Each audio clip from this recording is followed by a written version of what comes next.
CSMT स्थानकावर मराठा आंदोलक जमले होते त्यावेळेला त्यांनी खो-खोचा डाव टाकत सरकार विरोधात घोषणाबाजी केली। आरक्षणाच्या मागणीसाठी लाखो मराठा मुंबईत दाखल झाले।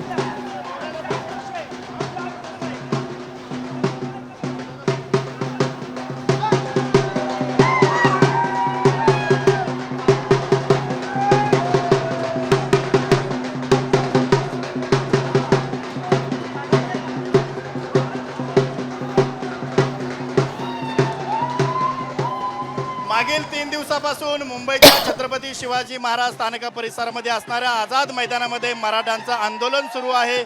मात्र आज रविवारचा दिवस आहे, सकाळची वेळ आहे आणि आंदोलक जे आहे ते आता छत्रपती शिवाजी महाराज स्थानकामध्ये या ठिकाणी मनोरंजन म्हणून खो खो खेळायला सुरुवात केलेली आहे। आपण जर पाहिलं तर काल रात्री देखील रस्त्यावर त्यांनी कबड्डी खेळले होते आणि आता या ठिकाणी खो खो खेळताना या ठिकाणी पाहायला मिळतात। भाऊ काय सांगतील सारखा आमच्या आरक्षणाचा खोको लावला याने, हा खोको या राजकारण्याने बंद करावा एवढीच आमची मागणी आहे। खो-खो खेळतोय, आनंद साजरा करतोय आम्ही आमचा रेल्वे स्टेशनवर। आम्हाला आरक्षण भेटलं पाहिजे, बाकी काहीच मागणी नाही आमची। नक्कीच आरक्षण भेटलं पाहिजे, मात्र तोपर्यंत आम्ही आनंद साजरा करतच राहू अशी भावना या ठिकाणी जी आहे ते आंदोलकांकडून व्यक्त करण्यात आली आहे। कॅमेरा पर्सन रोहित शिगवणसह मी संजय गडदे, साम टीव्ही न्यूज, मुंबई।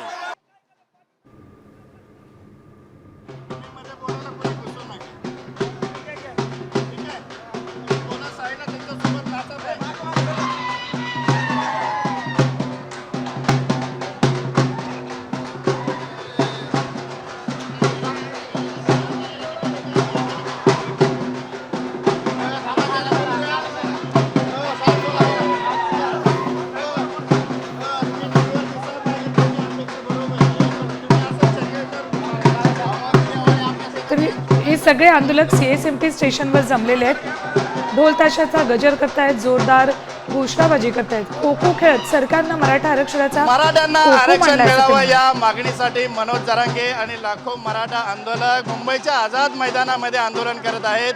यासोबतच आंदोलकांकडून जे आता मनोरंजन देखील सुरू झालं। आपण जर पाहिलं छत्रपती शिवाजी महाराज टर्मिनस स्थानकामध्ये काही मराठा आंदोलक जे आहेत ते हलगीच्या तालावर या ठिकाणी नसताना पाहायला मिळतात। नेमकं आंदोलन सुरू झालेलं आहे, जल्लोष देखील आहे। एकंदरीत पाहिलं तर जल्लोष करताना या ठिकाणी मराठा तरुण मोठ्या प्रमाणावर या ठिकाणी पाटील यांचा जयघोष करताना पाहायला मिळतात। नेमकं काय दादा काय सांगाल, या ठिकाणी जल्लोष देखील सुरू आहे, काय पाहिजे, काय प्रतिक्रिया काय सांगाल? आम्हाला लवकरात लवकर आरक्षण द्यावं आणि आम्हाला इथून मोकळं करावं, आम्हाला कुणाला त्रास द्यायचा नाही, काय नाही। ठीक आहे, आरक्षण जरी मागत असाल तरी या ठिकाणी जल्लोष सुरू। भाऊ काय सांगशील? आम्हाला मराठा आरक्षण भेटलं पाहिजे। आमचे हजारो लेकरं की नोकरीसाठी तळमळ करतात, हे आमच्या अपेक्षा आहे मराठी समाजाची। आमचे मराठा आमदारच जवळ घरी बसले त्यांचे ती, पण बाहेर काही निघणार नाही, येतात पाठिंबा देतात निघून जाईल। आव्हानने आमदारकीचा राजीनामा दिला पाहिजे, खासदारचा राजीनामा दिला पाहिजे साहेब, तरच मराठ्यांचं कुठेतरी काहीतरी होईल। ह्या पाठिंबा आम्ही त्या कोपडीची घटनापासून आम्ही बघतोय, नितेश राणे येतात, सागर बंगले जातात, सागर बंगले येतात, पुण्यात जातात। अहो आमच्या काही चेष्टा लावली का तुम्ही समाजाची? अहो तू मराठा नाही का, तू मराठा नाही का? तसं आम्ही मरतो नाही का? तू पैशाने मोठा झालाय, श्रीमंत झाला म्हणून तू बोलतोय। अरे तू गरीबीच्या खुर्ची पाचीला बस, तेव्हा तुला कळण काय समाज असतो ती। तुझ्या पैशाच्या गर्वात तू समाज मोठा केला तो। नक्कीच या ठिकाणी मराठ्यांचा जो रोष आहे तो आपले आमदार असतील, खासदार असतील। भाऊ काय सांगशील, काय बोलायचं तुला? हे बघा, मुंबईची जी महानगरपालिका आहे ती मराठ्यांसाठी भिकारी ठरली आहे। एवढी करोडपती महानगरपालिका जी सर्वांसाठी काम करते ती मराठ्यांसाठी भिकारी ठरलेली आहे। काय वाटतं तुम्हाला याच्यावरती? आमची काय, आम्हाला आरक्षण मिळालंच पाहिजे।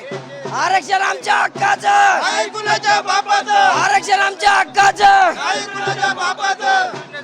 हे जल्लोष, हा जल्लोष नाही चालू, हे सरकारच्या निदर्शनात आणून देण्यासाठी हे सगळं चालू। आम्ही जल्लोष करत नाही कुठल्या प्रकारचा, हा सरकारचं निदर्शन, प्रशासनाचं निदर्शनात आणून देण्यासाठी एवढं सगळं चालू आहे। आणि सरकारनं, मायबाप सरकारनं आम्हाला लवकरात लवकर आरक्षण द्यावं आणि आम्हाला मुंबईतून एकदा आमच्या घरी पाठवावं। आम्हाला इथं राहायचं नाही, आम्ही इथं राहायला आलो नाही, आम्ही इथं फक्त आमचं आरक्षण आणि आमच्या पाटलाला साथ देण्यासाठी इथं आलेलो आहे। एवढे समाज जो आलेला आहे, आमचा जो कोटीनं समाज आलेला आहे, आणि हेच नाही, असंच जर चालत राहिलं तर अजून आमचा कोटी समाज इथे वापस येणार आहे. फक्त महालक्ष्मी आणि गणपतीमुळे आमचा मराठा समाज जो अजून बी गावाखेड्यात अजून बी तसंच थांबलेला आहे, तो त्याच्यासाठी थांबलेला आहे.